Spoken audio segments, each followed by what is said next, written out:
coming up. It makes the investigation exceedingly difficult when the agency you were with at the time has now been noted to have of the worst record keeping that's been seen in the history of the federal government.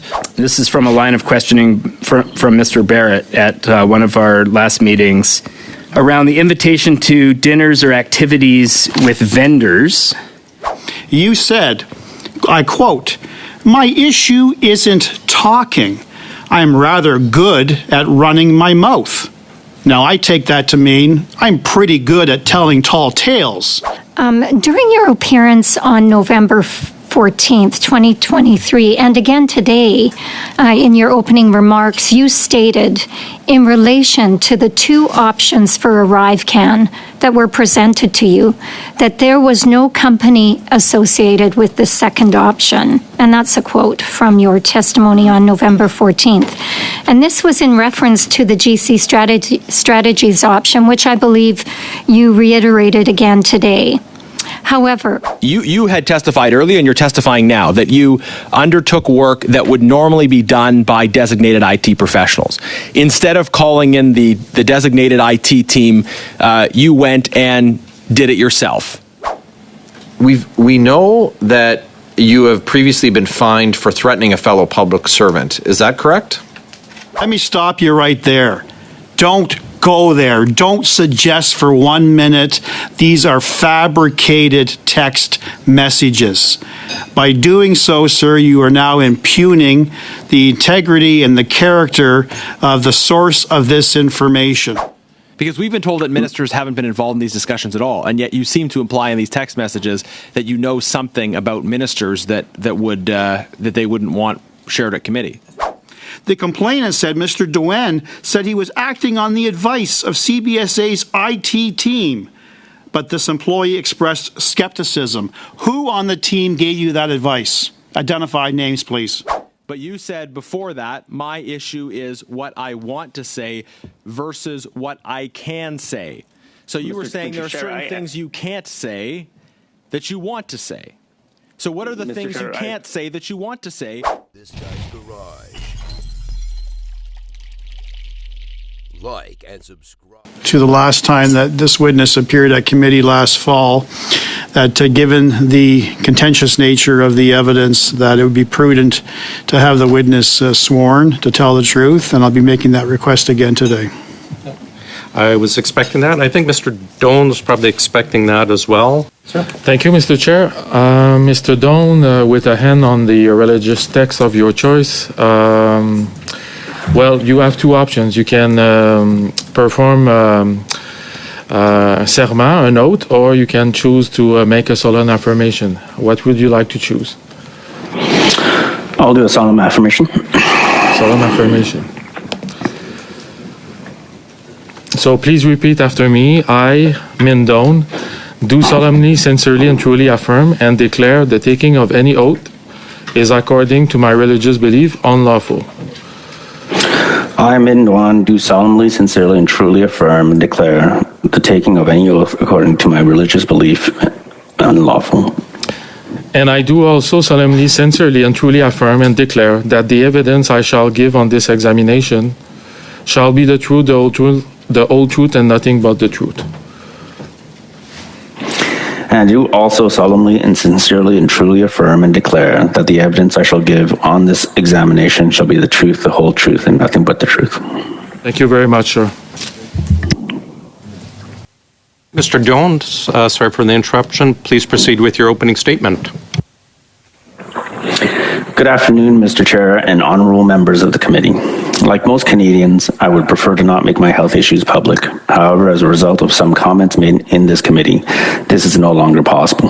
In 2015, I had a heart attack, was rushed to the hospital, underwent emergency surgery, and had 2 stents installed. I have had attacks of angina since. Stress has direct and life-threatening ramifications for me, and I have been on medical leave since January of this year, and I'm still currently on medical leave. There is nothing convenient about heart disease. I am here today against my doctor's advice to avoid stress because I want to set the record straight on some points. Before speaking to the specific issues, I want to thank the committee for the accommodations it has extended to me, including delaying my appearance and for my appearance today. First, my involvement in the ArriveCan development. As CIO, my role is to provide strategic IT direction.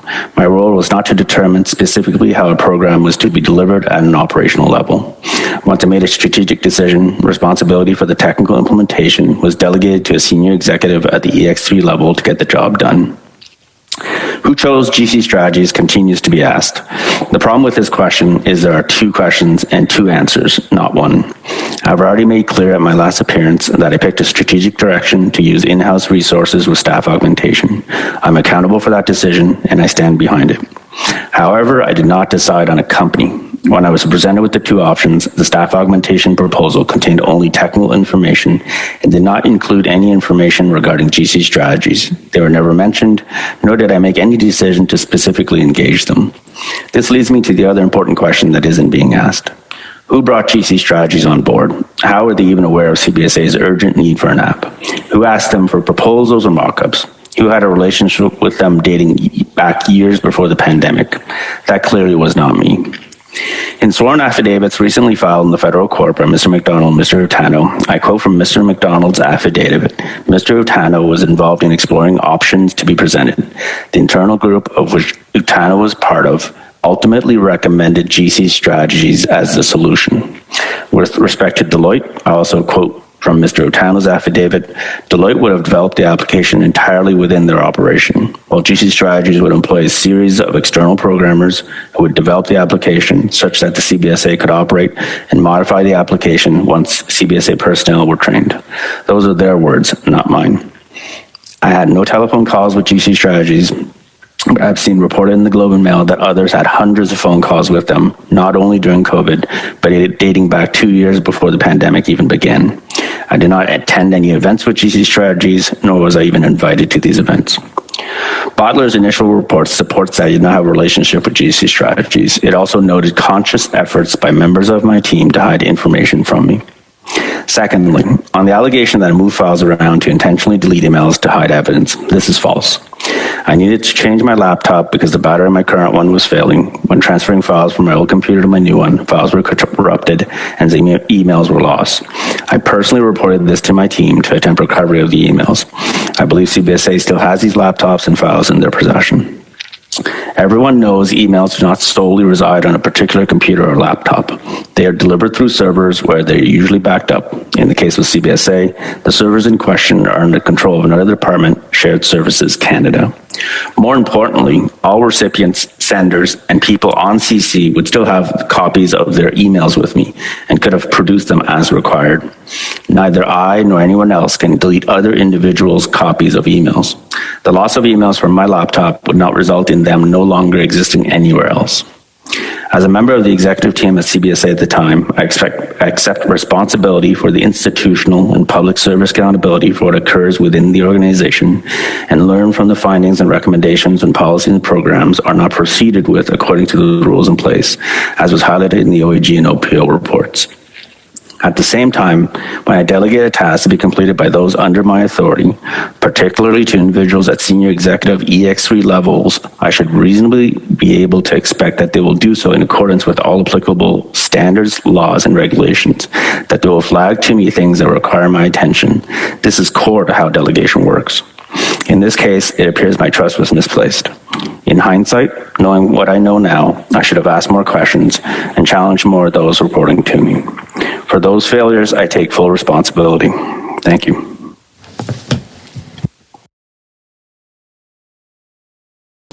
Thanks very much, Mr. Doan. We'll start with Mr. Barrett for 6 minutes, please. Mr. Doan, you're the Chief Technology Officer of Canada. How long have you been working with computers and IT? Over 25 years. And you have training in computer science? I do. Do you have an accreditation? I have a bachelor's degree in computer science. Would you describe yourself as an IT expert? I would.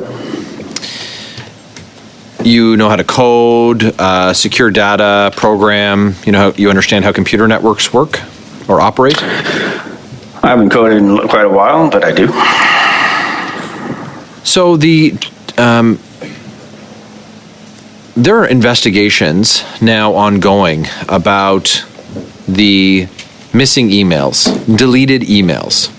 And I just want to make sure I understand correctly from your opening statement.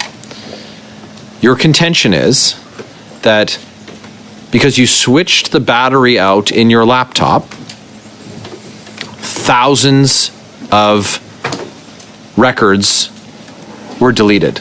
I am not a computer expert, but I've switched out batteries a couple of times, and I've never heard of that happening. Would you say that that's quite common? Pour clarifier, je n'ai pas changé la batterie de... Let me clarify. I did not change the battery of my computer. I needed to change the computer as a whole. I was not merely changing the battery of my computer. To change the whole computer, and in the imaging process, someone wiped your computer?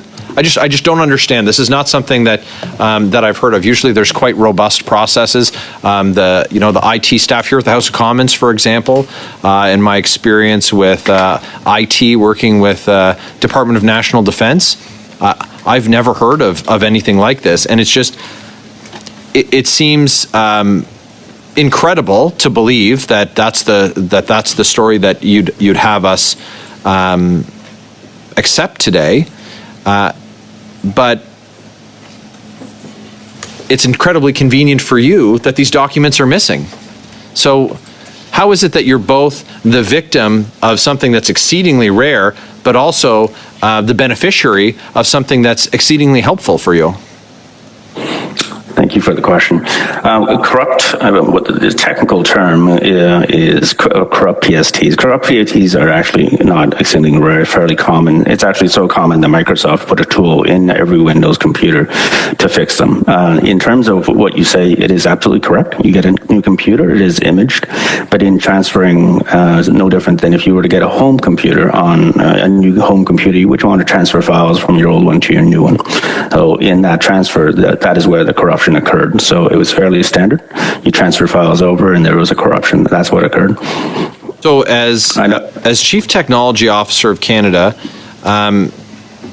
the practices that are in place currently now see quite commonly that when government employees swap out their hardware, that thousands of files go missing, and with that being your contention, isn't that being the state of play, your accepted standard, doesn't that compromise your ability to abide by federal law and information retention policies?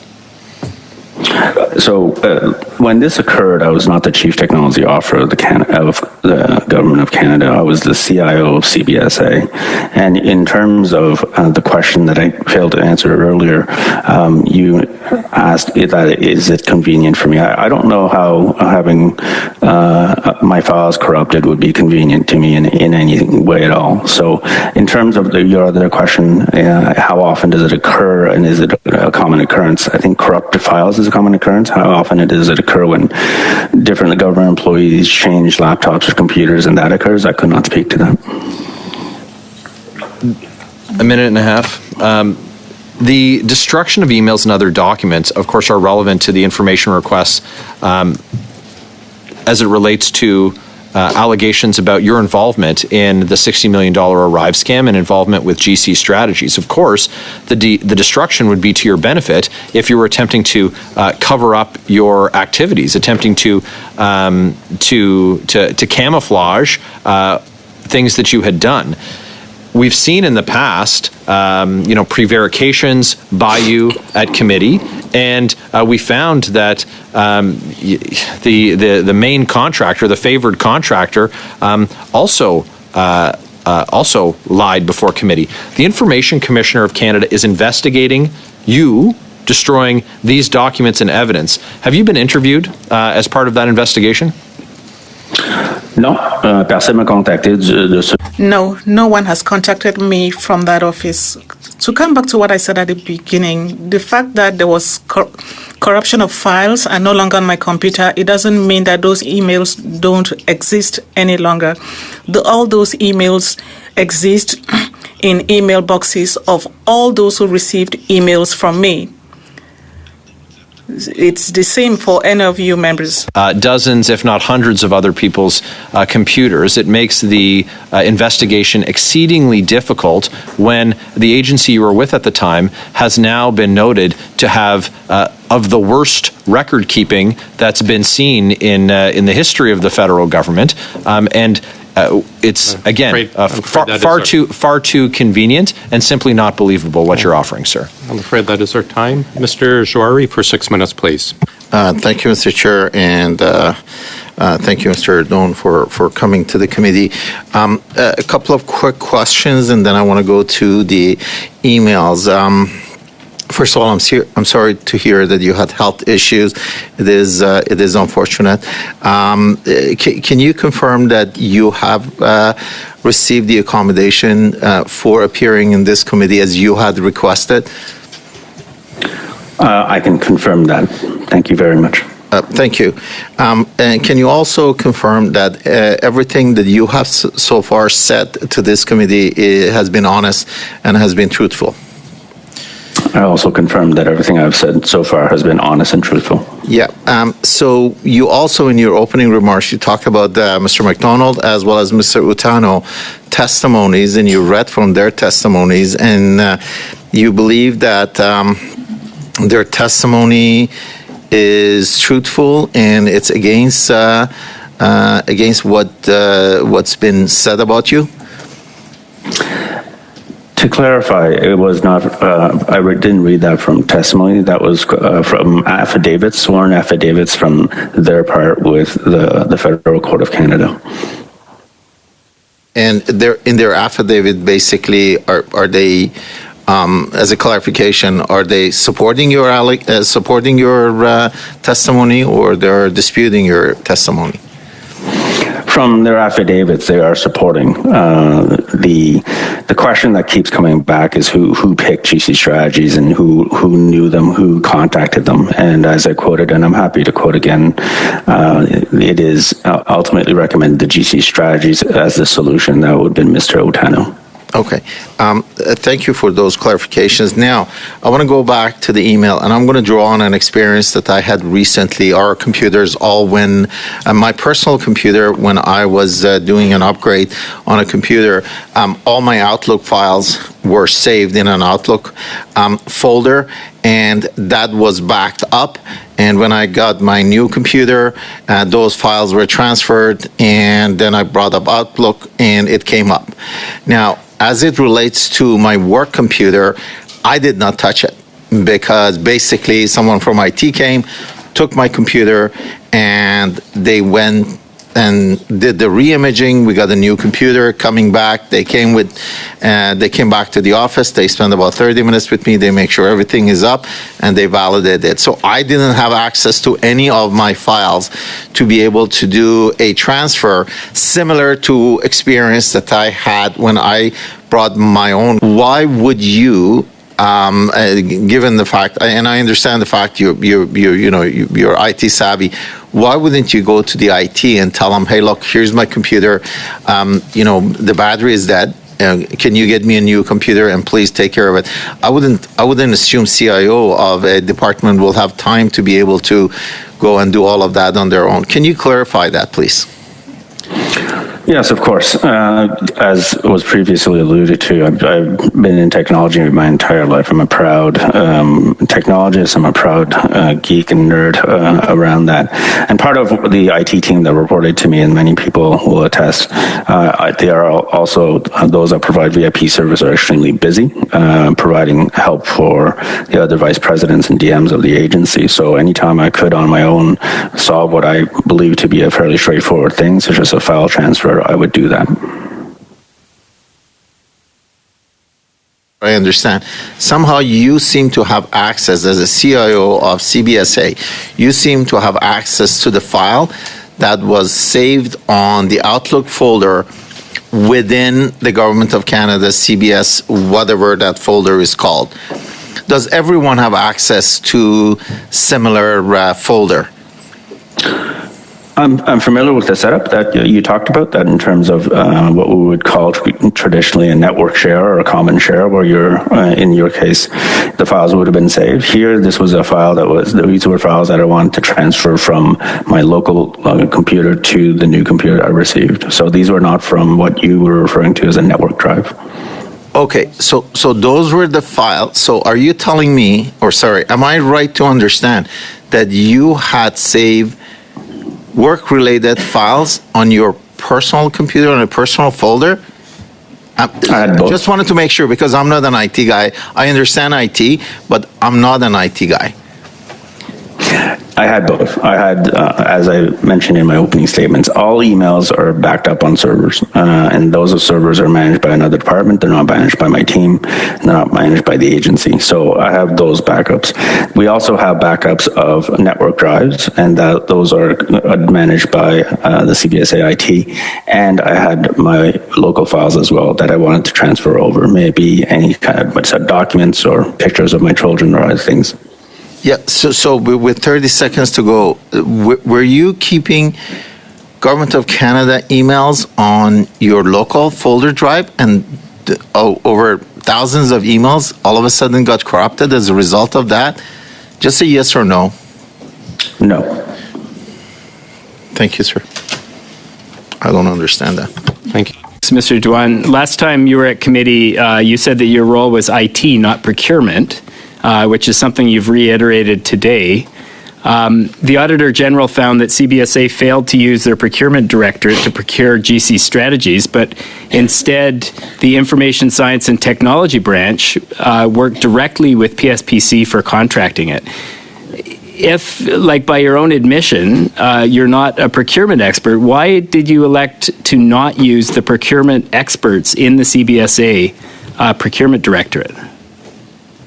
Thank you for the question. It was during a time of a pandemic and emergency. I go back to what my opening statement and what I've said. I did not make that decision not to go through the procurement directorate. The decision once I've made the decision on direction for staff augmentation, the procurement itself was carried out by my delegated DG. Moving on to some of the questions around, this is from a line of questioning from Mr. Barrett at one of our last meetings. And this is in which Mr. Barrett was questioning around the invitation to dinners or activities with vendors. And I believe this, Mr. Utano, Mr. McDonald, indicated that he had been invited to dinners and that he had disclosed this to his supervisor. Mr. Utano says, the short answer is I was at one dinner and that was disclosed to my boss, who was Minh Doan at the time. Did Cameron McDonald or Antonio Utano disclose these to you? I've only what were they called? Whiskey tastings and meetings at Lansdowne and other pubs. I've only learned of that recently as they came up in either the Globe and Mail or committee. Mr. McDonald did not disclose or ask, and that was something I've also seen in the OGGO report. So they did not ask for permission to attend these whiskey tastings or their meetings with, I believe, GC Strategies. Thanks very much. That ends our first round. Mr. Doan, you'll agree with me that long before Mr. McDonald, Mr. Utano stated emphatically that you had lied to committee not once but numerous times, you in fact were friends with Cameron McDonald. Isn't that correct? I would consider him a very close colleague that I got along with. Yes. I'm looking at a text exchange from October the 24th, 2022, between yourself and Cameron McDonald, where you're joking around, talking about your upcoming appearance at committee. This was your first appearance. You were joking around saying, my first line at committee next week, Tina made me do it. My second line, Cameron McDonald, Mac, not Mick, Mr. Speaker, did everything behind my back. You were joking. Mr. McDonald knew you were joking. Mr. McDonald said, yes, this entire thing is brutal. And then you stated something very interestingly. You said, I quote, "My issue isn't talking. I'm rather good at running my mouth." Now, I take that to mean I'm pretty good at telling tall tales. And I would suggest very strongly that's precisely what you have done on the last two committee appearances, and that's what you're starting to do right now. You are very good at telling lies, Mr. Doan. Furthermore, you continue, and Mr. McDonald says in response, "Ha ha, oh, I wasn't worried." You then said, "My issue is what I want to say versus what I can say. Can't throw PHAC, public health, under the bus. Can't throw ministers under the bus. It's hard to explain the complexity and cost of this thing without doing that." So, several questions, Mr. Doan. Starting with PHAC. Who at PHAC are you trying to protect? Thank you for the question. I'm not, first of all, I do not recall those exchanges. I'm not questioning them. I don't recall exchanges I sent 2 years ago. I send hundreds of texts a day. But in terms of in protecting anybody, there is nobody to protect. In terms of the question of throwing people under the bus, the PHAC were the business owners. They defined the requirements. I think it was well stated here. There are, I believe, to memory, over 80 OICs. Those were not CBSA OICs. We had to react. We were working around the clock to meet the requirements. Thank you, Mr. Doan. I only have 5 minutes. I'm reclaiming my time. To your point that you don't recall, these text messages are probably still on your phone. Unless, of course, they mysteriously got deleted as well. Okay, so I encourage you to review your phone messages from just over a year and a half ago. Can't throw ministers under the bus. We already know about the difficulties you had with Minister Mendocino, who wanted someone's head on a platter, and you threatening Mr. McDonald to throw him under the bus. Are you still protecting Minister Mendocino? Thank you for the question. Those are allegations and not facts, and they're allegations are from you an still individual. Mr. Doan? Very straightforward question. Are you still protecting Minister Mendocino, now known as MP Marco Mendocino? Yes or no? No, I have no reason to protect him. Then why would you say that emphatically in a text message? Why would you give the illusion that you want to say more, but you can't? No, you swore to tell the truth. You affirmed to tell the truth, not only today, but on your last appearance. You can't have it both ways. You can't just give us some of the evidence and hold back relevant details. Your affirmation is to give us the straight goods, Mr. Doan. No one forced you to write these text messages. This came from you. So what is it you really wanted to say, but you felt compelled that you couldn't? Who are you protecting, and what are you hiding, Mr. Doan? Is the relevant question. What are you hiding? Mr. Chair, I'm trying to answer the member's question. What are you hiding? You have about 10 seconds. I have nothing to hide. I have nobody to protect. It was a very stressful and difficult time, and we were responding to the pandemic and the needs of FAC and others. Thank you, gentlemen. Mr. Baines, please. Thank you, Mr. Chair, and thank you, Mr. Doan, for joining us today. I'm just still a little bit confused about the files that were corrupted. How many did you say that were corrupted? In terms of what we talked about here specifically, it would have been one file called a PST file. One single file. What's on there? What was on there? A PST file is a file that is used by Outlook to store emails and other things. How many emails? I couldn't tell you. And when you lost those emails, did you say like, oh no, I've lost a lot of important information? Oui, absolument. Et comme j'ai dit... Yes, indeed. That is what I said during my open remarks. I'm the one who reported the matter to the team. It's well documented.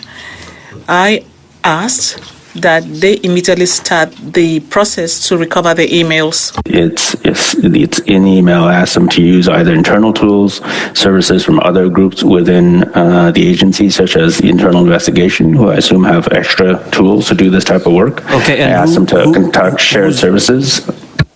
Who is them? Who did that work? My IT team that are responsible for technical support. And my main interface was my direct report at the time, the DG that was leading that IT team. And were they able to successfully get some of this stuff back? Not in the time that I needed, and then I also moved to a different department after that, but I believe the efforts are ongoing, but I would have to refer to CBSA to see what the status is. I know this is being currently investigated as well. So those efforts are still ongoing. We at some point could possibly see these emails. I can't speak on the efforts. I'm obviously not part of it, and I'm not part of the investigation looking into this allegation. I have met with the investigator. But you said the efforts are ongoing. I believe the efforts are ongoing by CBSA. Sorry, who's Diane Daly? If memory serves, she was somebody that was in charge of financials or procurement under Mr. McDonald, and then subsequently under Mr. Utano when Mr. McDonald left, would be my memory. And did you have a working relationship with Ms. Daly? No, I do not. Or my apologies. No, I did not. Were you then surprised to hear Christian Firth of GC Strategy say that Diane Daly was the public servant he met with where he was allegedly able to negotiate or provide technical recommendations for the original Arrive Can contract? Je m'attendais pas à ça. I wasn't expecting that. Sorry, could you say that again? Je m'attendais pas à ça. I wasn't expecting that. Why not?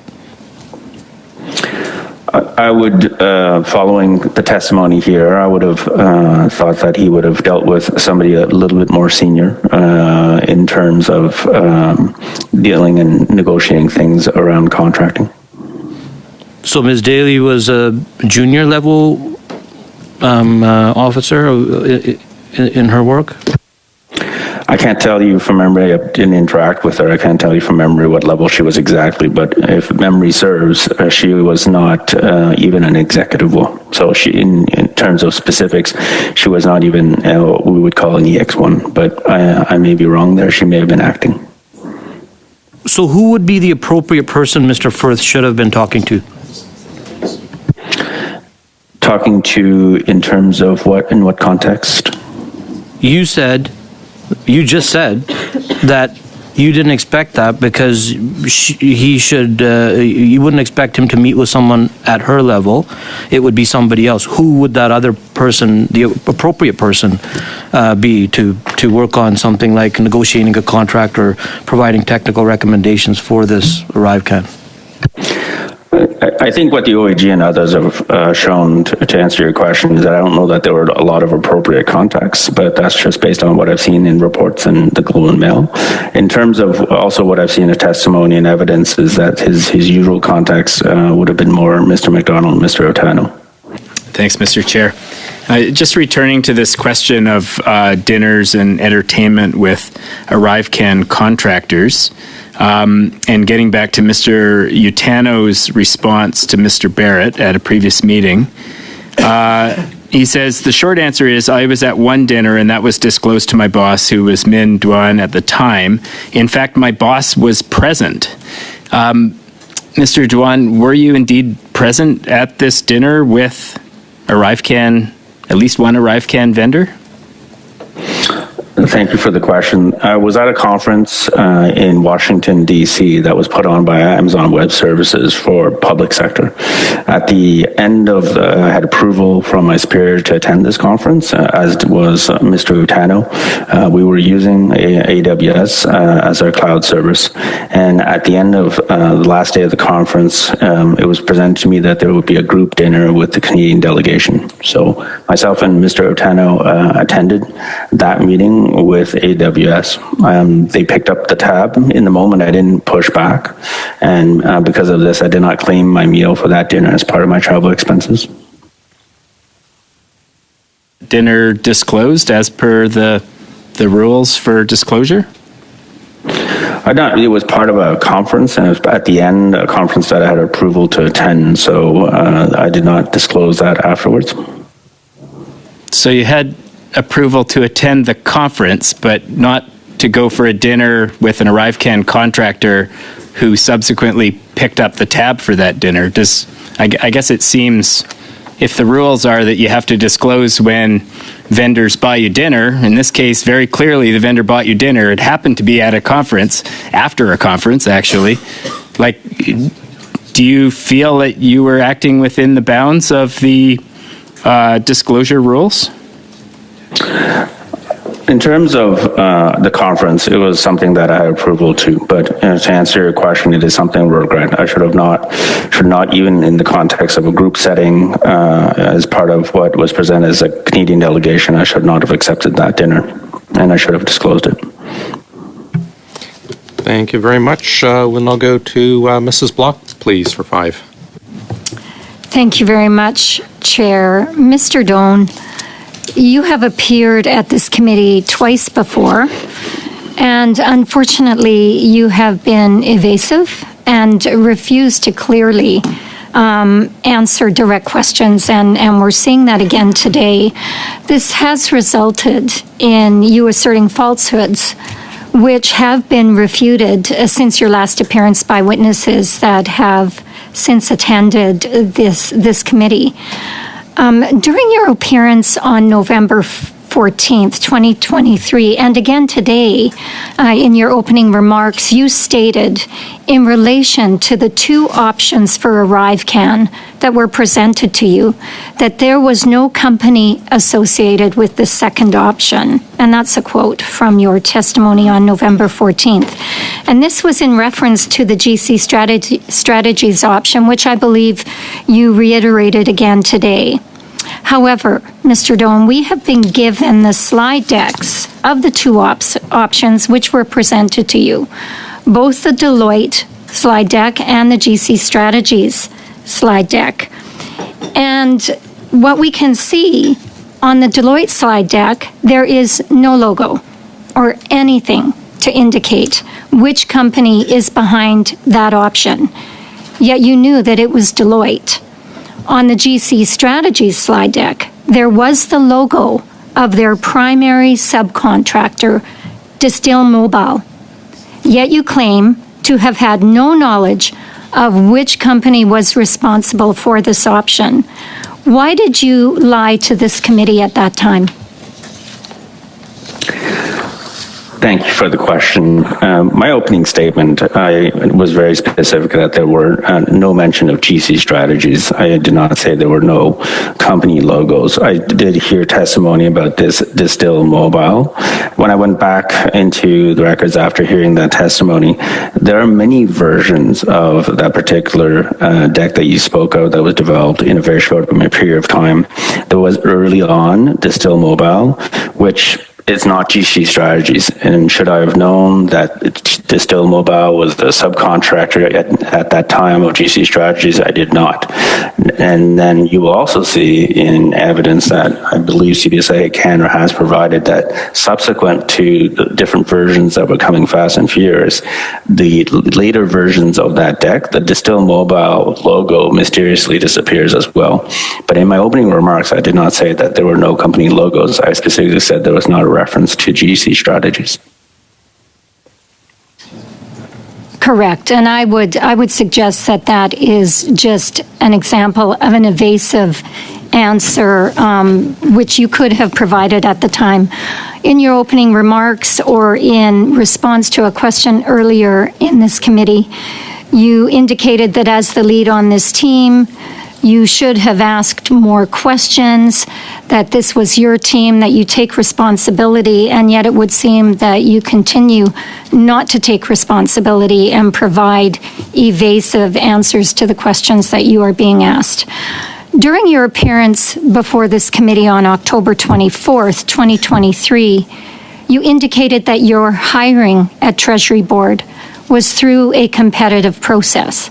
You stated, and I quote, "I was in the middle of a competitive process with Treasury Board. However, we have since learned from Treasury Board officials that you were not hired through a competitive process. We were told that you," and I quote, "came over at level, and they clarified that it was non-competitive." Again, you lied to this committee. You were given this new, cushy job at the Treasury Board, despite your failures at CBSA. I'm thinking you must have had a pretty good reference. Could you share with us today who your references were for your move to the Treasury Board? Those were not my statements. The question was, did I receive a non-advertised? I did. I was an EX4 as CIO at CBSA. I was in a process for an EX5 with Treasury Board, and this can be verified. I was at the interview stage. That is when CBSA learned that it was in a EX5 process, and they counter-offered with a non-advertised EX5. So this continues to be consistent with what I said last time.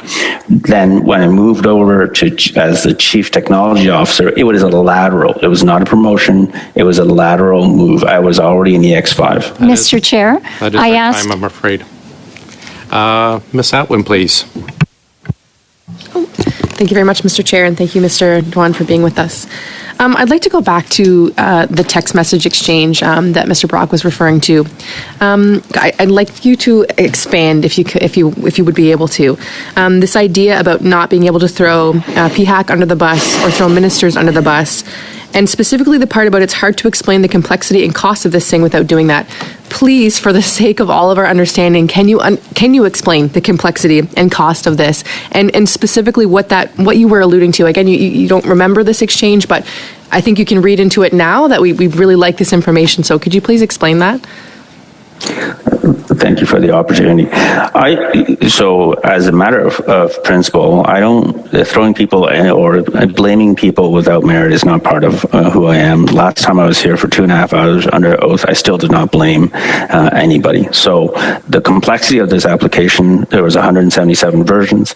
There were, I believe, to memory, over 80 OICs. They were changing almost every 4 weeks, if not shorter. And sometimes the OICs themselves were changing up to the last minute. And what we had to do as the technology team is we had to code, recode, adjust, test, and I understand that from the OGGO, our testing wasn't sufficient on those time frames, but we had to respond to this. So it wasn't a question of the complexity and the cost of this was because of anybody. It was responding to the health measures, evolving pandemic, vaccines, mandatory random testing, the different measures for excluded groups. So the context of that was I need to be able to explain why this application what became so complex. No, it cannot be coded over one weekend for $25,000. It was very complex. It had different components. It had different measures. Changes were added to it at the very last minute. And it's not about blaming anybody for that. It is the reality of my FAC colleagues of health and the evolving pandemic, not only in the country, but around the world as well. Thank you very much. And just the last piece of that text exchange we have is that I have to stay in my lane. Were you receiving any pressures to say or to not say anything with regards to the ArriveCan app? Non, pas du tout. Je suis la personne de technologie. I am the technology person. I'm not responsible for communications. I'm not responsible for policies, nor for the OICs.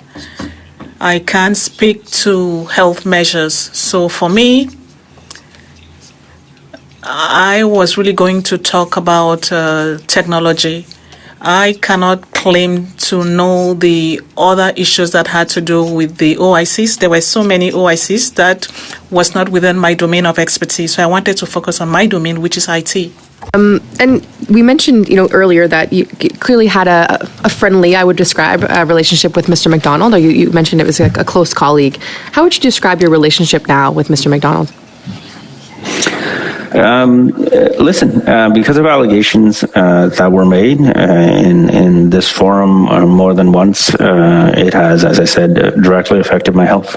I'm on medical leave. I'm using medical leave that I've saved, as good public servants do, over years and decades. It has affected my health. The social media has been extremely horrible. My kids are old enough to read, unfortunately, and Google. I've heard of, because I'm avoiding social media, tweets out there that tell me I should go back to China. As a proud immigrant who became a public servant to serve and give back to this country, you can imagine how that feels. And a lot of this is, if I may be so direct, were because of allegations mostly stemming from testimony by Mr. McDonald and Mr. Utano. So, no, I wouldn't qualify our relationship now as friendly.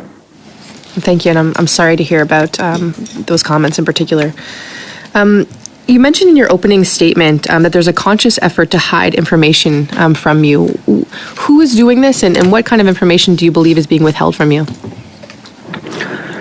That is a quote of what I heard from, so I do not have, there was a Bottler report that in some respects started all of this, a report of wrongdoing and misconduct. I think it was well quoted in the Globe and Mail, and in one of the earlier meetings in the fall following the Globe and Mail article, one of the members was quoting parts of that report. I do not have access to that report. I've never seen that report. And what I heard from that quote of the report was that there was deliberate efforts from individuals in my team to keep information away from vice presidents, and I was the vice president at the time. Thank you very much, Ms. Atwood. Ms. Doan, we're now going to go to our second 5-minute suspension before our next round. I'm trying to put together the picture here. In the context of the Arrive scam story, one big issue is missing records. The Auditor General has identified this as a key issue, records that should be there that aren't there, that would help us understand what happened in this whole fiasco. The fact that the records don't exist or can't be found means that they either were never created or they were at some point destroyed. Now, you are one of the figures involved in discussion of the Arrive Can issue. And in the midst of this, we see very significant and detailed allegations around your files disappearing. And if I understand your testimony today, your files encountered some kind of a technical problem, and then you undertook a kind of a do-it-yourself on your computer. And you explain this do-it-yourself procedure you undertook because the IT folks are very busy. Now, you're a senior public servant. I would think that you're very busy as well.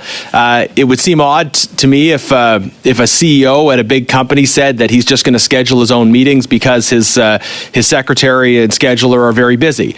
Nonetheless, you undertook a DIY on your own computer outside of protocol, and in the process, something went wrong and files disappeared. And at the same time, we have a problem of missing records that make it harder for us to understand what happened with the whole Arrive scam issue. Is my description broadly correct in terms of your testimony, or have I missed something? In terms of, I didn't attempt to fix anything. So I had identified to me that my battery was about to go, and I needed on my current work laptop at the time. Et avant de tout perdre, donc si la batterie. Before losing everything, I needed to get a new laptop. So when I did the transfer, as you say, the DIY. Kind of a Control-C and a Control-V. So it was copy one file. Okay, Mr. Doan, I know you've been trained on how to testify at committee, and I don't want you to run my whole time. I did ask a fairly clear question, I think. You had testified earlier, and you're testifying now, that you undertook work that would normally be done by designated IT professionals. Instead of calling in the designated IT team, you went and did it yourself. Is that correct? I mean, that's essentially what you said earlier. Yes, I copied a file into the network and copied it onto my new computer. Okay, in the process of doing that, files were accidentally damaged, and that has led to a situation in which it's hard to find these records. According to this IT employee who spoke to the Globe and Mail, the fact that you didn't engage the proper IT professionals for this is extremely unusual. It's outside of the proper protocol. You contacted an individual IT employee directly at one point instead of going through the proper process.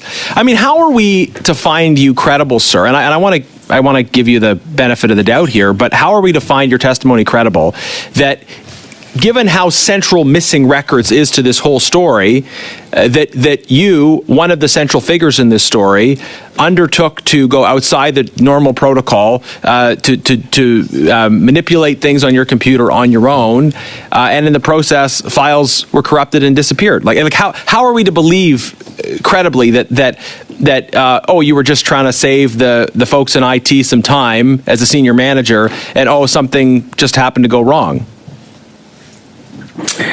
At the beginning of 2023, OGGO report was not out. You mentioned missing records.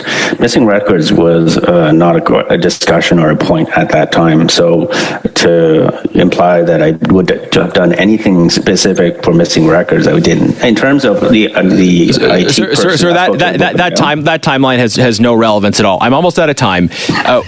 Why did you undertake this do-it-yourself on your computer? What is the real reason why you didn't use the proper protocol? Because I was highly... Sorry, Mr. Doan, I have to interrupt here because we are out of time, but perhaps Mr. Genwis can get back to that in his next intervention. Mr. Sousa for 5. Thank you, Chair. Mr. Doan, has any member of this committee attempted to contact you outside of appearing before this committee?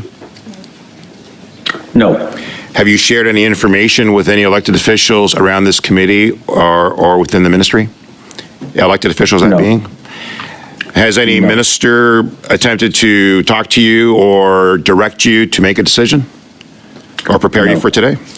Do you know if any members of this committee have had outside discussions with Mr. Otano or Mr. McDonald, or that they were contacted by members of this committee regarding this investigation? Are you aware of any of that occurring? Thank you for the question. I saw from other committees that happened. Certain members have been in touch with Mr. Otano and Mr. McDonald, so at least that's what I saw and that's what I heard.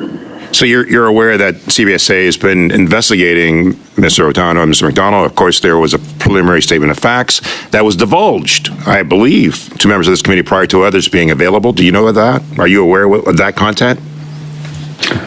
I'm aware as far as what I've heard at committee. Do you believe that the witnesses that we've heard from, particularly Mr. McDonald and Mr. Otano, that they provided honest and truthful testimony? Do you believe that? No. So there are many cases in terms of the allegations specifically made against me, and some of them extremely hurtful. One comes to mind that I faked a heart attack. My health situation is nobody's business. First of all, it's personal, it's private. It's not something I wanted shared. My heart attack is well documented. My cardiac disease is well documented. I'm followed by a cardiologist, and then to sit here and imply that I faked a heart attack, I would say that's the most extreme version of lying that I can think of. Mr. Doan, are you being investigated? Do you know if the RCMP is investigating you? I have not been contacted by the RCMP. So you are aware that Mr. Otano, Mr. Utano, and Mr. McDonald have had some investigations. They've had some disciplinary action. You're aware that members of this committee have decided to go out and beyond the scope of this committee to directly deal with them during an investigation by the Auditor General, the Ombudsman, and of course CBSA. Do you feel that that's an obstruction of the investigation? Do you feel that that's putting at risk ultimately the truth that we're trying to get down to? I couldn't opine on if that's an obstruction. I do wonder why certain things are occurring the way they are, where the flow of information from these witnesses and perhaps some from privilege that they have of sharing information that I do not, or preview of information, but I couldn't opine. And you've been talking at length today about losing, and you've talked about the corrupt file that has gone missing. But you have already stated that that file is available, either on the cloud, or on the mainframe, or something.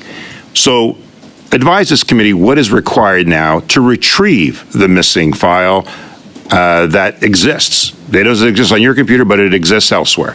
What is required to retrieve that?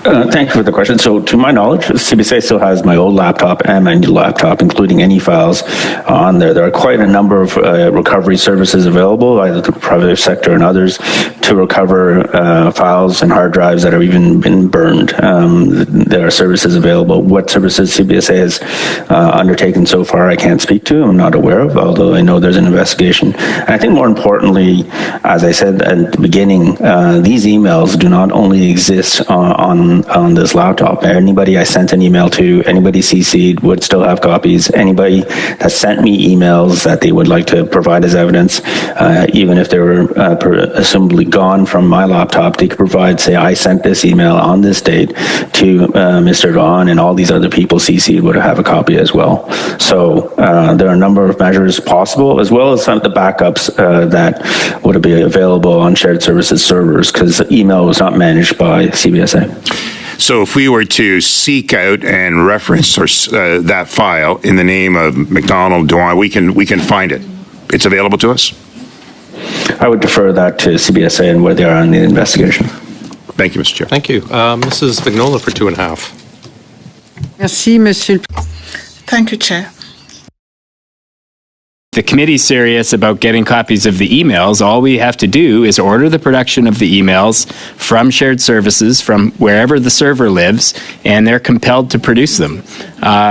It seems as simple as that. So perhaps we can talk more about whether that's necessary and whether that's something the committee wants to pursue. But it does seem like we've spent a fair bit of time trying to figure out the personal IT travails of one individual. Moving on to another topic, Mr. Chair. How many seconds do I have left here? 35. 35. Hey, I'm wondering about the processes that you know, if my understanding of this conversation is essentially that you had people working under you at CBSA who were responsible for all sorts of things, but you couldn't really track what they were all doing because there were so many of them and they were doing so many different things. What processes, like as a supervisor, there must be processes and protocols by which you exercise accountability for the work of the people working under you. What processes and accountability systems were in place and did you follow in order to ensure that the people working for you weren't breaching protocols and rules and all of these sorts of things that we've been talking about? Yeah, and I apologize, but we're past our time, so perhaps we can get back to it in 25 minutes for Mr. Backrack's next intervention, if you can give it some thought, Mr. Doan. We're not going to go to Mr. Barrett for 5 minutes. I want to follow up on Mr. Bain's question. Chair, does the committee agree to send for the recovery request referred to by Mr. Doan?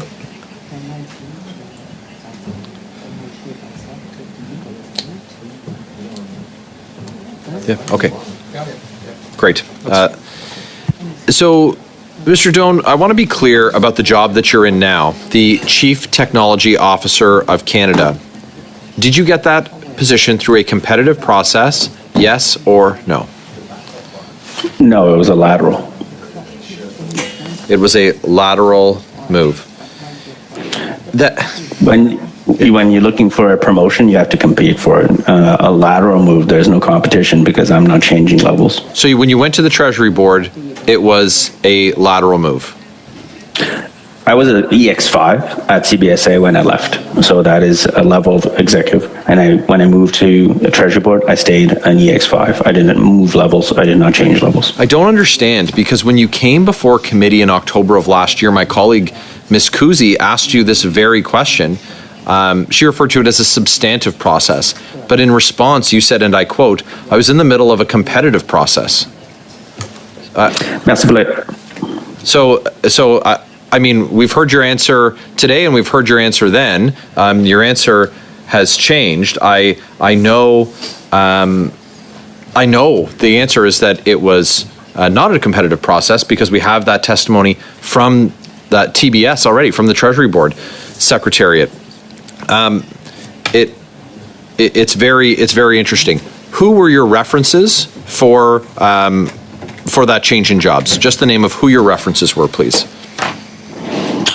So Catherine Lilo, who was the Government of Canada CIO at the time, made me the offer. Who she consulted and who she asked, I do not know.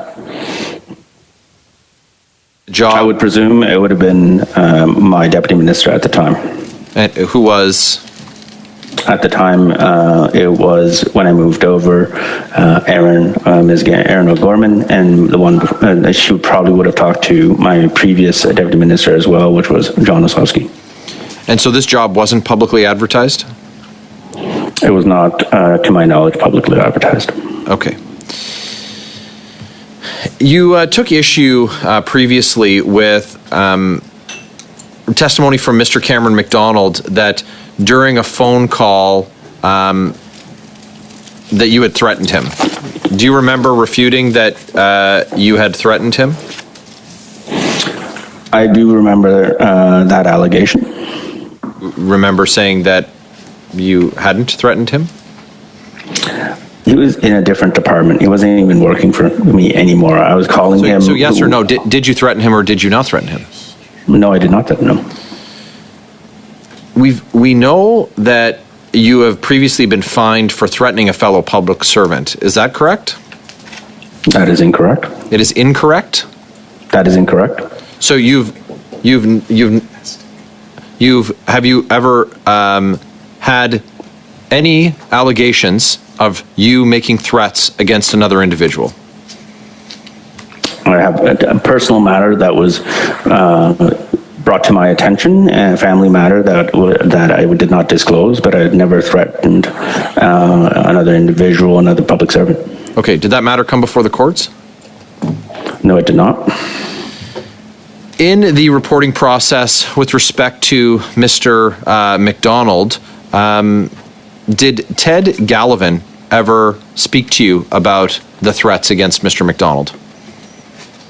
Merci pour la question. La première fois. Thanks for the question. The first time I heard about those allegations of threat is when Mr. McDonald came to this committee in the fall of 2023. That's the first time I heard about that. Chair, I'll just ask for a little bit of extra time because the witness is switching back and forth, and so it's taking translation extra time. Well, I'm not sure if he's doing it for my benefit or for his, but it's... You're burning up your own time, but why don't we continue? Yeah. Thanks very much, Julie. Appreciate the attempt at help there. Multiple times at the committee, we've heard you give answers that aren't clear, sir, looking to you both use up time and to be unclear in what it is that you're trying to say. We've seen the text messages that you were concerned about throwing a minister under the bus, and you and Cameron McDonald getting your stories straight. Why was that your priority instead of just simply telling the truth to parliamentarians who were asking you questions? Very brief answer. I don't remember trying to get my story straight. I was actually calling Mr. McDonald for facts that we did not have, and frankly, to this day, the investigation is ongoing, which is who brought GC Strategies into the CBSA. So I was not trying to get his story straight. Nobody at CBSA at the time can answer the question. He was closest to it. He was the DG in charge reporting to me, and I called him for more information. He cordially, after this alleged threat... Gentlemen, that is our time. Mr. Kuzmierczuk, please. Thank you, Chair, and thank you, Mr. Doan, for appearing here today under difficult circumstances. In his previous testimony, I want to go back to the issue of deleting emails. In his previous testimony in front of this committee, Mr. McDonald said, and I quote, "I'm very concerned that thousands of emails have been deleted to hide the truth. And he goes on to state, my last comment would be just this. I think it's pretty clear that tens of thousands of emails were deleted by Minh Doan. I just wanted to ask you, would someone with the technical expertise as Cameron McDonald, would he be aware that emails deleted on a laptop would still exist, as you say, on a server? Yeah, it would exist both on a server and, as I mentioned in my opening statement, they would exist on every other computer and laptop that they would have received. My question, Mr. Doan, is would Mr. Cameron be aware, having with his technical expertise, would he be aware that those emails could still be retrieved if someone wanted to retrieve them? Would he know that? Thank you for the question. You'll understand if I'm not inclined to suppose what Mr. McDonald is or is not aware of. Okay, I understand. Would someone with a with expertise, technical expertise, IT expertise, background, would they know that, is it fair to expect that they would know that, again, emails could be deleted on a laptop, but yet still exist on a server and still be able to be retrieved? I would assume someone with rudimentary knowledge would know that, especially when it comes to government servers. And it comes to, you can't delete anything from the internet. You can't make an email disappear once it's sent or received. You cannot do that. It's just, it is impossible. So anything that I said is sent, there are backups of backups, there are backups of servers. Depending on if multiple servers are involved, each server has their own backup routine, and emails exist everywhere. You just cannot make an email disappear because you delete it on your laptop or computer. I guess the reason I'm just asking the question is I'm wondering why someone like Mr. McDonald, who has IT expertise that I imagine is beyond basic rudimentary IT expertise, would talk about deleting the deletion of emails and perhaps not be aware that those emails could be retrieved at will. That's the reason that I was asking that question to you. I wanted to ask you, Mr. Doan, as well too. We've heard in previous testimony that Mr. Firth from GC Strategies, there's accusations that GC Strategies was working with public officials to design bid criteria or recommend bid criteria. Is this appropriate in your experience for a vendor to approach and work together with a public servant on bid criteria? Merci pour la question. J'avais lu les mêmes. Thank you. I found the same thing in the OEG's report, and the short answer is no. It's a competitive process, but by the nature of the competition, it's open to many people. And here, if one person influences the terms of the competition, there will be a competitive advantage. So the short answer is no. It's not an acceptable practice in the government and elsewhere where there's a competition. Okay, thank you. In his previous testimony, Mr. Otano stated, and I quote, "We were not responsible for signing contracts as we did not have contracting authorities. We were not responsible for selecting GC Strategies to work on ArriveCAN. This was Minh Doan's and John Osofsky's decision." Can you speak to that? Yes. So, as I said in my opening statement, there are sworn affidavits with the Federal Court of Canada where Mr. Otano contradicts, and Mr. Otano and Mr. McDonald contradicts what you've just read back to me. And their affidavits are very clear. They found GC Strategies. They were the best among those that they were looking at, and they recommended GC Strategies. This is their sworn affidavit with the court. With respect to contracting authority, I think that is... there are many sides to that question. So in terms of what your delegation limits are, you can be the contracting authority and the technical authority. So for smaller contracts, departments such as CBSA can be both contracting authority and technical authority. But for larger contracts, it was exceeding your authority, which was the case for most contracts with ArriveCAN. It exceeded the agency's authority. Then Mr. Otano, in that case, is correct. We would have been the technical authority, and the contracting authority would have been PSPC. Okay, Mr. Chair, how much time? Thank you. We're actually past time, but I thought it was important that we let Mr. Doan finish that because it's very important. We're now going to take our 10-minute suspension. Thank you, Chair. Going back to text messages, Mr. Doan, from October of 2022, I'm rather good at running my mouth. My issue is what I want to say versus what I can say. I have to stay in my lane. In my opening round with you, sir, I opined what a literal interpretation would be, what I believe most Canadians would take from that text exchange. I will give you a little bit of latitude, sir, to explain yourself. Specifically, I would like an explanation as what you want to say versus what you can say. What did you mean by that, sir, in your text exchange with Mr. McDonald? Thank you for the question. I don't remember that text exchange again, and I wonder why Mr. McDonald would still have that text with him after leaving the agency. So, having said that, if I could stop, with respect, the issue is not whether you recall it. The issue is why you would ask why Mr. McDonald would retain it. That wasn't the question. These are your text messages. It is a snapshot in time. One would have thought these are pressing issues that would still be germane on your mind. I appreciate you have health issues, but clearly you have a lawyer, so you prepared for this meeting. Correct me if I'm wrong. Correct Canadians if they're wrong. The interpretation is you cannot be honest with this committee because you're being held back from telling us the truth. So let me help you. Who was directing you not to give committee the full truth and nothing but the truth? You being the vice president at the time, would it have been Mr. Osowski or Ms. O'Gorman? Nobody was directing me to not be truthful. And in terms of saying what I want to say, sometimes, and as I want to do here, I stick to the facts. I don't conjecture.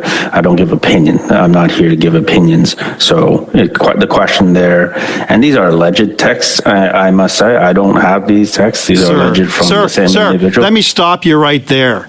Don't go there. Don't suggest for 1 minute these are fabricated text messages.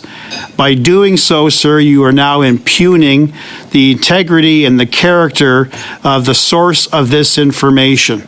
If you got an issue with this, my suggestion is you go back to your phone and you scroll back to your communications with Mr. McDonald, or furthermore, if that is gone, talk to your service provider, because service providers retain up to 10 years worth of text messages. So with respect, don't go there. Don't use the word alleged. These are your words, and I've given you the opportunity to explain yourself. I'll ask one further time. Why did you say you could not give us the full goods? I did not say I could not give you full goods. And with respect, Mr. Chair, the same individual has taken very strong liberties of impugning my reputation and going as far as saying I faked a heart attack. So my apologies if I do take offense to allegations, because there have been many allegations made against me. Mr. Doan, I'm moving on. You got counsel with you. You've indicated you're not under any investigation. You've indicated you're not under internal investigation. You're not under police investigation. Why do you have a lawyer with you? I believe everybody is allowed counsel. I believe other witnesses that have appeared here have counsel as well. And given the harm that's already been done to my reputation, both here and on social media, I think it is wise for me. Is the CBSA currently paying for your legal fees? Yes, they are. How much have you submitted so far? I'm not done, so I've not submitted anything. You've submitted no bills? I've submitted bills for previous attendance, but not for this one. And how much has your legal counsel billed for his or her services in assisting you? Just the number, please. The last one was $5,000. $5,000? Approximately. I can get the Okay. specific number and invoice. For a 2-hour appearance, okay? And what about the first invoice? It would be approximately less than 5,000. I can get that invoice as well. Maybe 4,000? Will you provide both invoices to committee? I certainly can. Will you but provide whatever. the current invoice to committee as well, that what he or she is charging you for today's appearance? I can provide that information. That is our time. Mr. Jouari, please. Thank you. So, Mr. Doan, let me ask you the following question. Do you believe the text that is being referred to and was sent to us is a text that you were engaged in conversation with Mr. McDonald? I do not recall, so that's why I say alleged. I do not recall. I'm not denying that these occurred. As I said, I was at the time had a good relationship with Mr. McDonald, and that was we would have been texting a lot. I do not recall a text that I sent 2 or over 2 years ago. I send hundreds of texts a day. Possibility that that exchange may have happened. It is possible. Okay, so assuming that that possibility exists, you had referred to the ministers at that time. You did not specifically name any minister, but let me be very specific.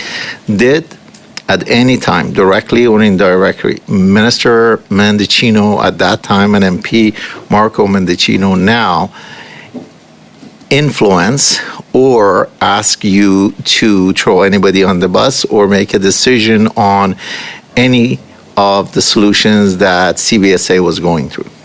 Yes or no? Just yes or no? No. No. Thank you. Okay. So you also said, and I just want to clarify because we've already asked for the production of documents.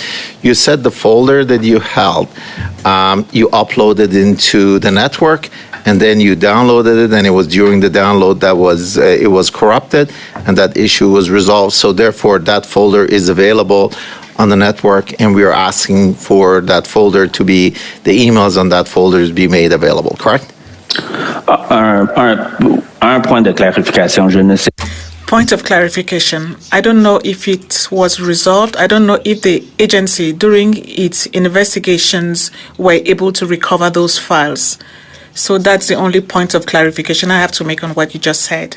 Okay, but the likelihood of somebody uploading a file from their personal laptop from their work laptop into their network, that file must be available because there was no corruption happening at that time. Yes, that would be correct in the normal understanding. Okay, so no ministerial intervention.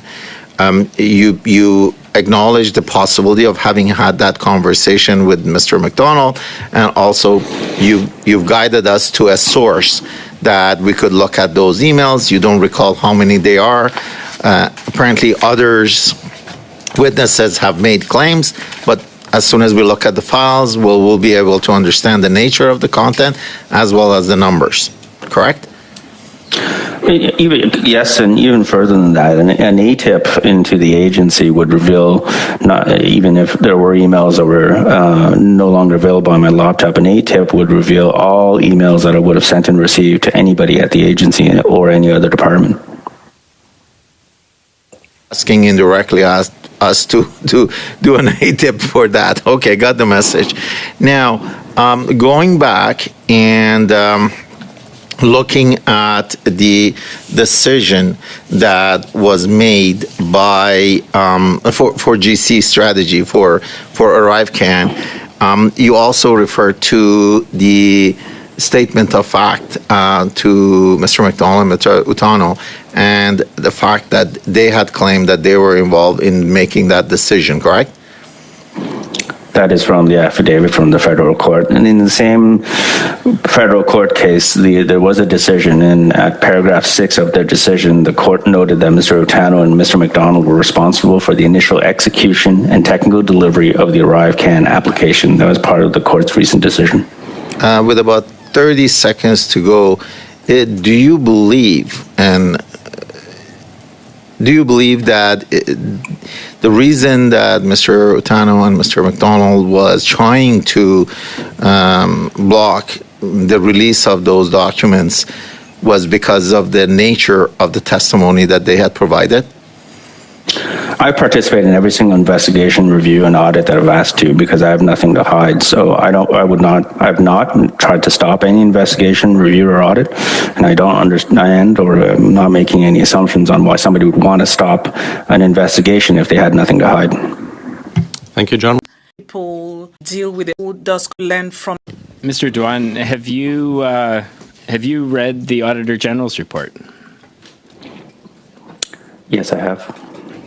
And do you agree with her findings when it comes to the ArriveCan procurement?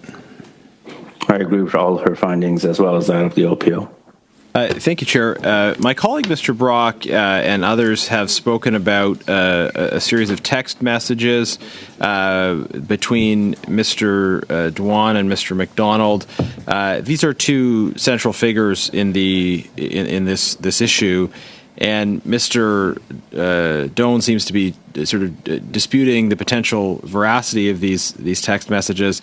I wonder, Mr. Doan, if you would be willing to share with the committee all of your text messages with Mr. McDonald. I think that would be quite revealing and help us to probably identify other key facts of what has gone on. Would you be able to provide that to the committee? I'll go through my phones and work with Shared Services and Treasury Board to see what I can recover. Yes. That was a bit of an imprecise answer. Will you provide the text messages, and are the text messages available, or have they been corrupted through file transfer and DIYs on your phone as well?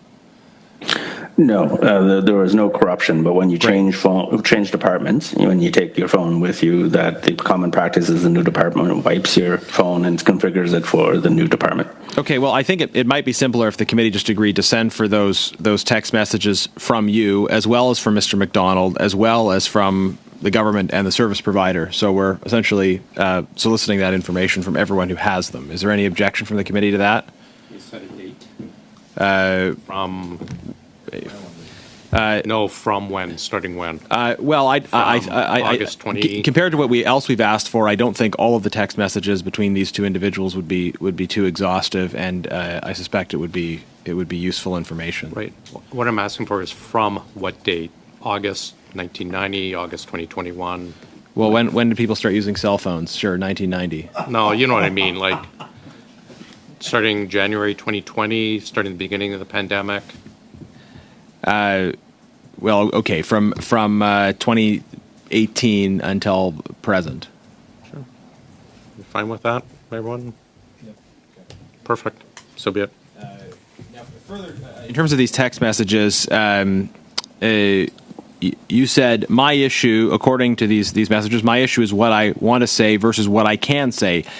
Can't throw FAC under the bus, can't throw ministers under the bus.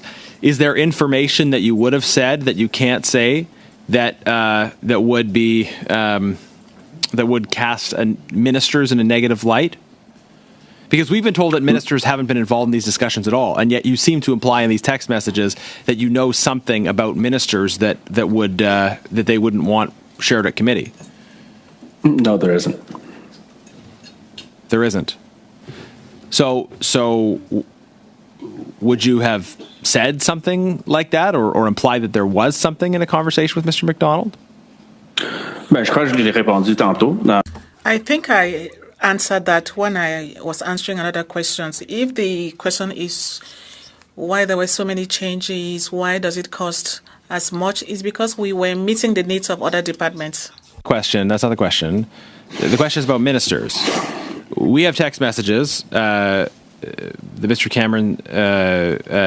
Cameron and you that say you can't throw ministers under the bus, and your issue is what you want to say versus what you can say.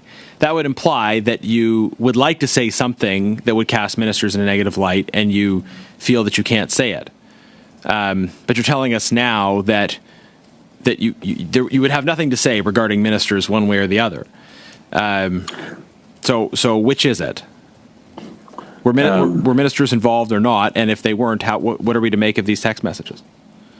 Ministers were not involved, and I can't throw people under the bus. It goes against my integrity and my approach. I didn't throw Mr. McDonald under the bus last time I was at committee under oath for 2.5 hours. You're just not answering the question. And I am answering the question. Witnesses have to answer the question. That's how this works here. You said my issue is what I want to say versus what I can say. What I want to say versus what I can say. So what is it that you want to say that you can't say to this committee, sir? I can only imagine what I wanted to say. So I could say I was very frustrated. I was very tired. I was working 7 days a week. I was frustrated that after what I thought was something that met the needs at the time was now being questioned, my integrity and the cost and how we went about it. That's what I wanted to say. We were working around the clock. But you're still not answering the question. What you want to say regarding FAC and ministers? What is it that you want to say regarding FAC and ministers? Can you reread this text to me that I would have written? Chair, if we can stop the clock. We'll have to wait for the next round for that, because we're at our time. We have Mr. Baines, and then we're going to do our last 5-minute suspension. Mr. Baines? Mr. Doan, so you've indicated that you're being forthright, you're cooperating with all and every investigation that's taking place. Can you walk us through, like, what you've been cooperating with, who's been contacting you, which investigations, which departments have been talking to you? Oui, ça me ferait absolument plaisir de répondre. Yes, I would like to answer that question. I've met with the Office of the Auditor General for the report that was eventually tabled. So I met with not the Auditor General herself, but her team. I also met with the internal investigators at CBSA, both on the ArriveCan investigation, and then more pointedly in the same meeting with the investigators, I was asked questions about the alleged email deletions. So those are the individuals that I've met with and cooperated with so far. So the IT employee complaint that came from CBSA said that you permanently destroyed emails and other documents. So that's untrue? You've indicated today that they never get it. The allegation is the specific allegation was I moved files that resulted in the loss of emails. I also find it interesting that the timing of this allegation that comes out, my dates are not specific, but at least 8-9 months after the event, they fully felt so strongly about wrongdoing that they waited 8-9 months once all of this is unfolding in the news and in the media to then flag that they had concerns of something that happened 8-9 months ago. Okay, so the Auditor General's criticism of lack of record keeping regarding ArriveCan and improper documentation persisted over a long period of time. Can you identify how long that's been going on? I believe the scope of the audit and review in the report was during since the pandemic began, and unfortunately, I agree wholeheartedly. The documentation and processes that we did during the pandemic were insufficient. Technologists in general are not great at documenting their code, and others in normal times, and in times of pandemic, unfortunately, we did not document these key decisions well enough. And in hindsight, a lesson I learned is, as counterintuitive as it may be, during a crisis when the house is on fire is exactly the time that you want to document every single decision that is made, so to avoid situations that we find ourselves in now. So the documentation wasn't as rigorous around decisions and others that it should have been. We heard testimony from Mr. Firth, his partner, that the processes haven't changed for over 20 years.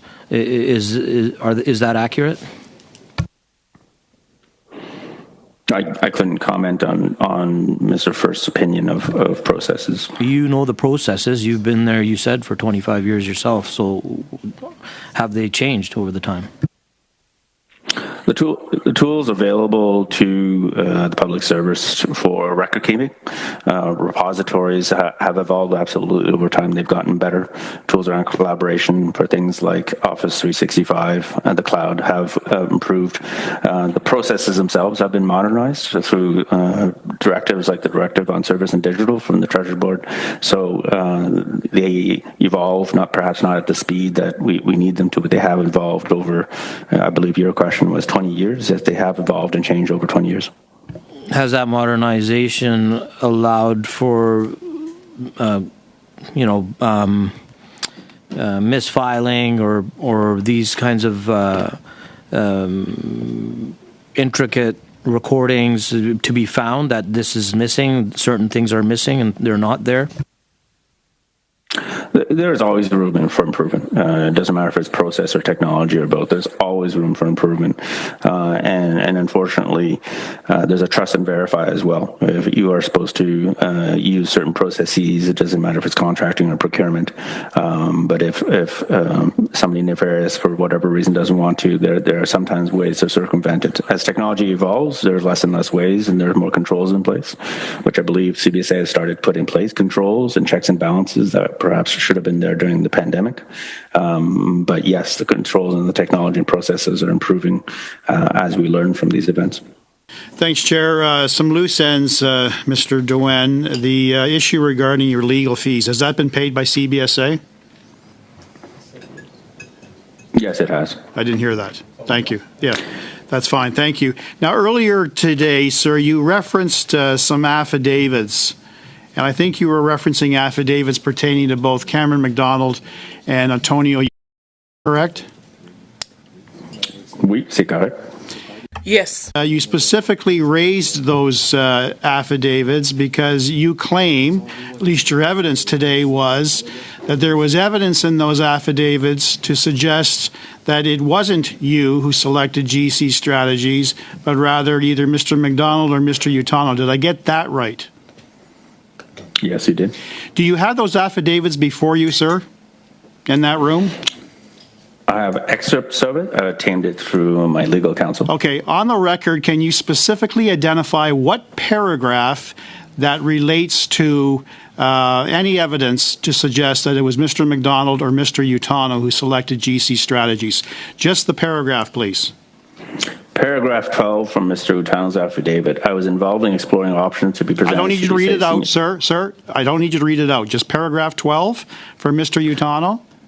Is that correct? 15. Paragraph 15 from Mr. Utano speaks paragraph to Deloitte. 15. Okay. Is there any other paragraph that speaks to that? As well as paragraph 14 and 15 from Mr. McDonald's affidavit. Okay. And I'm going to be asking you, sir, to forward the full affidavits to this committee, and we'll specify what sort of time frame. You'll have no problem doing that? Nope. Okay. Moving on to the allegations regarding deleted emails. I understand that the complaint from a whistleblower, the IT whistleblower, submitted that complaint to Michael Lafleur, the CBSA's Executive Director of Professional Integrity. Is that your understanding, sir? That's what I read in the Globe and Mail. And that was sent in December of 2023. Has Mr. Lafleur spoken to you? Yes, he has. Okay. In relation to that complaint? Yes, he has. Have you received a copy of that complaint? I have not. Have you requested a copy of that complaint and it has not been received? I have not requested a copy. And why not? Because I know the allegations are false. That makes zero sense. You're under investigation. A complaint is levied against you with very serious, damning facts that you willfully, intentionally deleted relevant emails in relation to the selection of GC Strategies. And your evidence is, I know it to be false, but I didn't even bother to ask for the misconduct report. That is incapable of belief, sir. I would refer you to the CBSI then. Sorry? I would refer you to the CBSI and I'll make the request for it.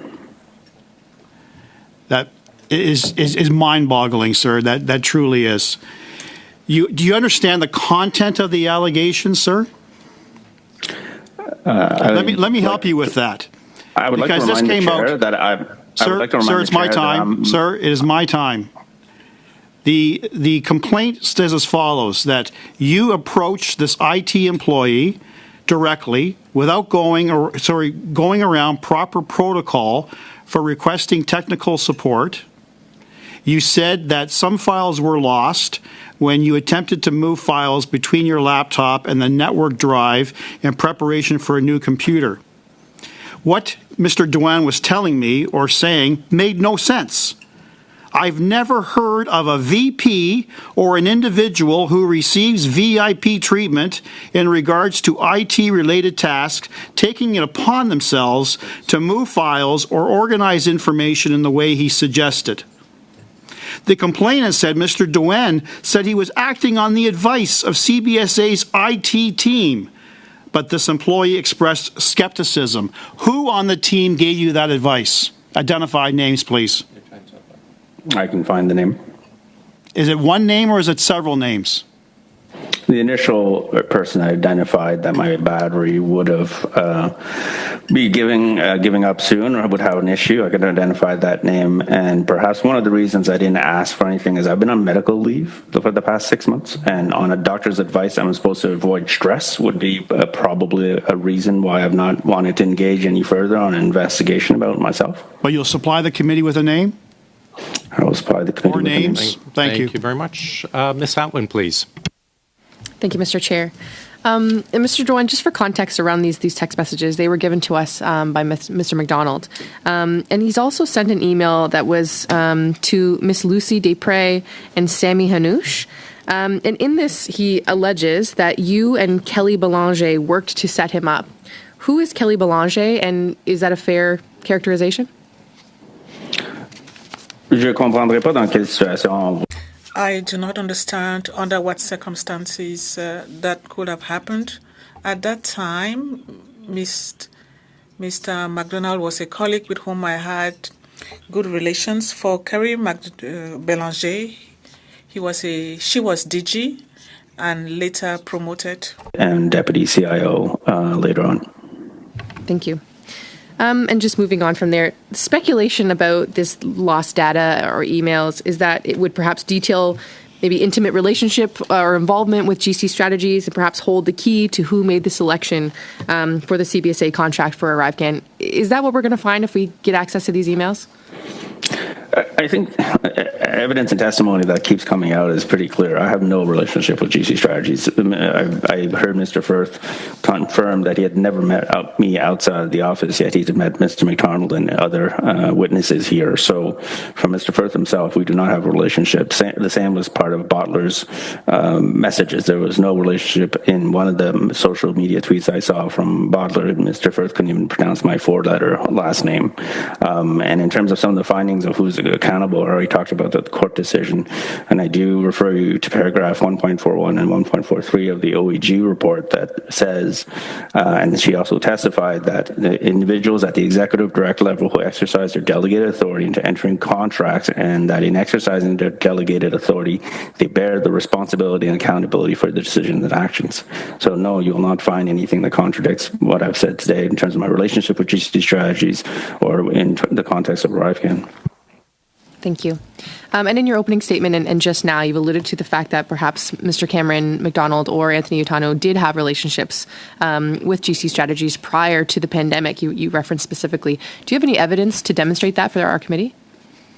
I have no evidence, and I continue to, and that's why last time I refused to blame Mr. McDonald. But what I do have is just testimony and what I've seen from publicly available information. I'm still on medical leave. As I prepared for this committee, I did not reach into the CBSA to access files or documents. I limited myself to what was publicly available, so committee hearings, Globe and Mail, and other things while prioritizing my health. But from everything I've seen and heard so far, including meetings at Lansdowne and other places, the relationship would be there. I think there was also a recent testimony at PACP from KPMG that also made some allegations around relationships and who directed what business where.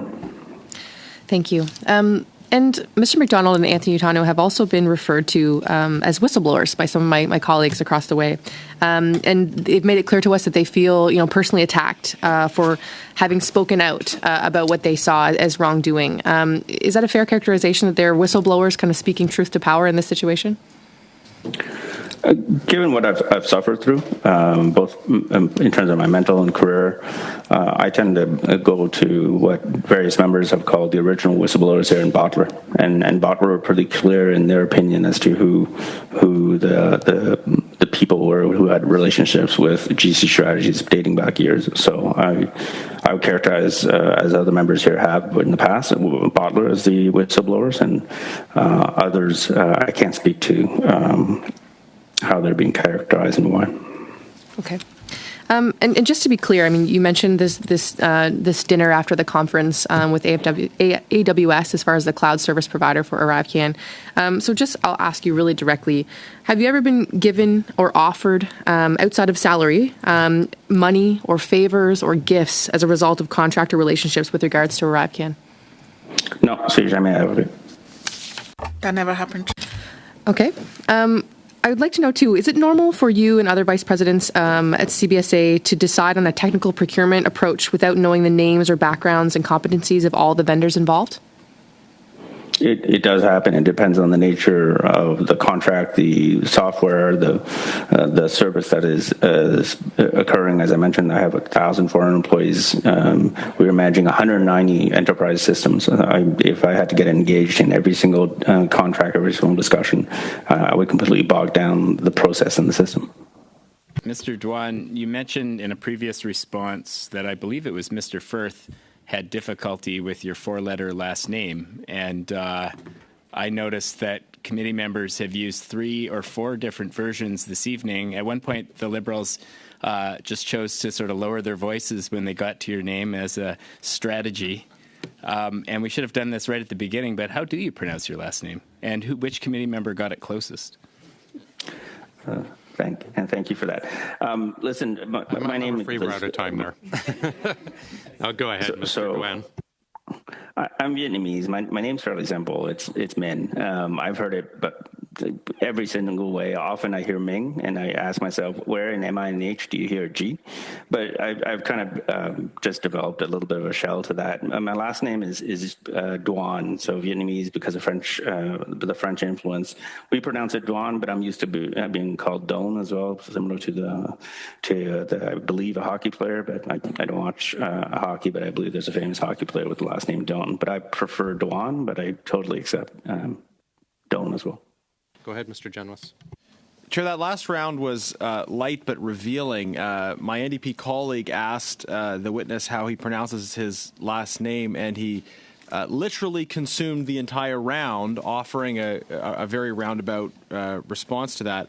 I'm going to try again to get very precise answers to precise questions that are a bit more of a serious nature, and I hope the witness will shift his approach and be direct in his responses, because we have taken additional steps to insist on answers from witnesses that have not been direct and responsive to important questions. I don't really find your story about sort of the DIY accident on your computer because the IT folks were too busy to assist a senior executive remotely plausible. I want to go back to the text messages.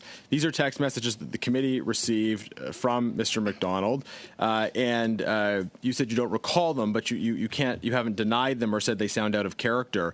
The text messages we have received include you saying, "My issue is what I want to say versus what I can say.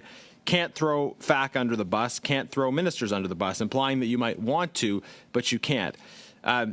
Sir, do those sound like texts you might have sent, or do they seem implausible that you would have sent? A simple answer.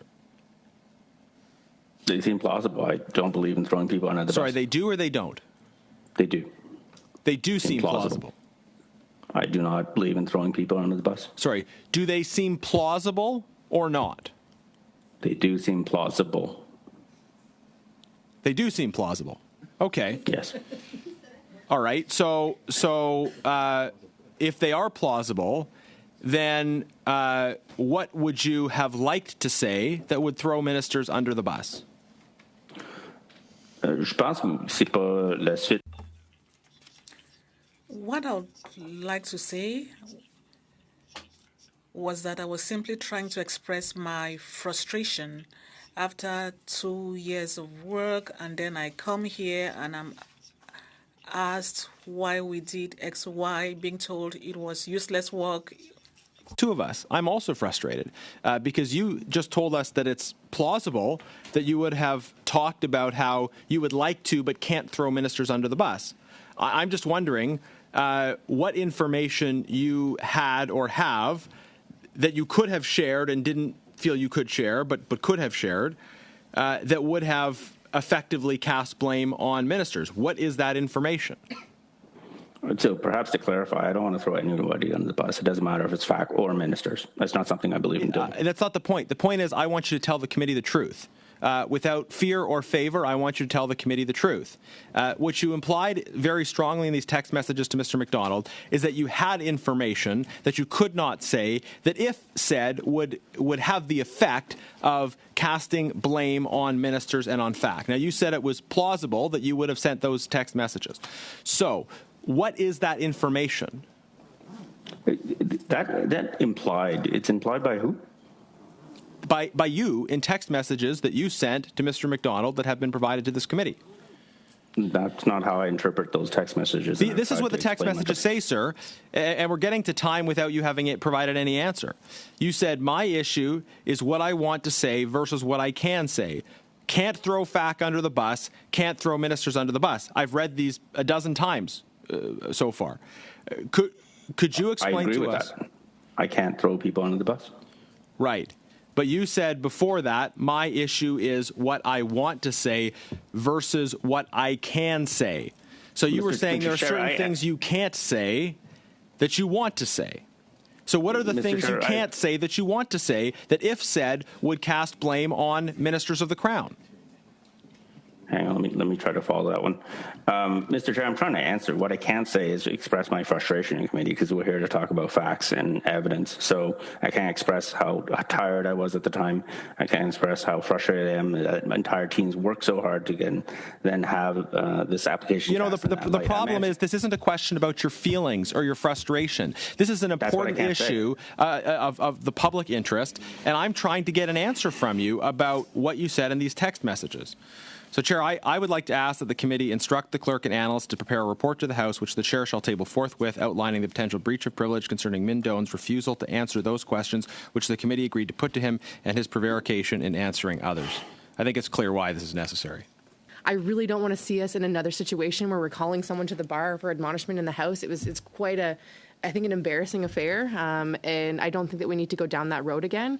I do think that Mr. Doan is being as truthful as he can with us. I actually don't think he has been, trying to mislead this committee in any way. So I wouldn't agree to that. I think that he's tried his best in the opportunity that we gave him. Was 3 hours of grilling. I wouldn't agree with this motion.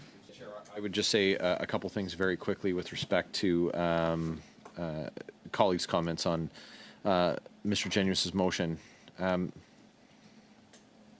Mr. Doan lied. So I don't know if he was lying then or if he's lying now, but there are several examples. I see everyone's withdrawing, so we can bring this to a vote. Let's bring it to a vote. But I read the evidence from a previous appearance by him where he said one thing, and then today he said the exact opposite thing with respect to the then saying he was in the middle of a competitive process with Treasury Board, today him saying not. Also, varying answers. He went through a range of answers on whether or not companies were associated with the presentations in the slide decks. There were no logos. There were no companies associated. Oh, they changed over time. They disappeared at some point. Well, which is the answer? We got multiple different answers. And this is a problem that we have. Pardon me? So My bad. My apologies. So Go ahead. this is a problem that we have. We have come as parliamentarians to just accept that people can come before us and that they can lie and that they can refuse to answer questions and that there's no consequence. Why would anyone come here and tell the truth if there's no consequence for it? I can tell you, I was absolutely not embarrassed by the questioning of Mr. Firth when he was admonished at the bar. He was found by the House of Commons, by Canada's Parliament, to be in contempt. That wasn't a conservative smear job. That was a failure by that individual. It was a failure of his character. It was a failure of his integrity, and he was rightly admonished. The only thing that's a shame is that there weren't more severe consequences for that contempt that individual showed for Canadians who elected us to come here and to get answers for them. So when we hold people to no standard, then we get no quality from people who are looking to protect themselves instead of being accountable to the people who were sent here by Canadians. We each represent about 100,000 people, and they expect us to be honest and forthright, and the same is true for witnesses who come before committee. The witness today swore an oath, and it is black and white. He lied. He lied. So if it's uncomfortable for people to for members of the other parties, if it's uncomfortable for Liberals, I know Mr. Kusmaricek said that it's because Conservatives want to put words in Mr. Doan's mouth. Well, let's just look at his words, where he said one thing at one meeting and something different at today's meeting. So were you lying then, or are you lying now? Those are the only, that's the binary that we're left with. To say nothing of the fact that it's absolutely preposterous, his claim about how the data was corrupted on his laptop. It's ridiculous. It's absolutely ridiculous. And if people don't feel like, if members of the committee don't feel like it was an attempt to insult their intelligence, take another listen to what he offered, and we should as a committee bring someone from the computer shop down Rideau Street to come here and tell us why it's absolutely absurd. I'm not going to involve the professionals who work in IT in this building who would tell you it's absurd. Control C, Control V, you've got to be kidding me. More like Control X and delete. It's behavior unbecoming of a public servant, and it's absolutely unacceptable behavior by a witness coming before a standing committee of a House of Parliament. Absolutely unacceptable. So does that warrant a conversation by the full House when the privileges of parliamentarians are breached? Absolutely it does. And the remedy is something that should be decided on by the House. I'm absolutely not in the least bit disappointed or ashamed, as other colleagues suggested, about how someone who lied to Canadians was simply asked to answer questions at the bar truthfully and to accept a verbal admonishment. And with respect to the quote-unquote grueling conditions today, kid gloves, 5 and 10-minute breaks, and appearing virtually with counsel, and he still couldn't even tell the truth. And he still couldn't even tell the truth. And I'm not sure what Mr. Sousa's comment was. Maybe he wanted to offer us something about his experience with deleted emails in the Ontario legislature, but we can look at court records for that. I have nothing further to add. We'll get to a vote. Can't shake no? that, Charles. Okay. It wasn't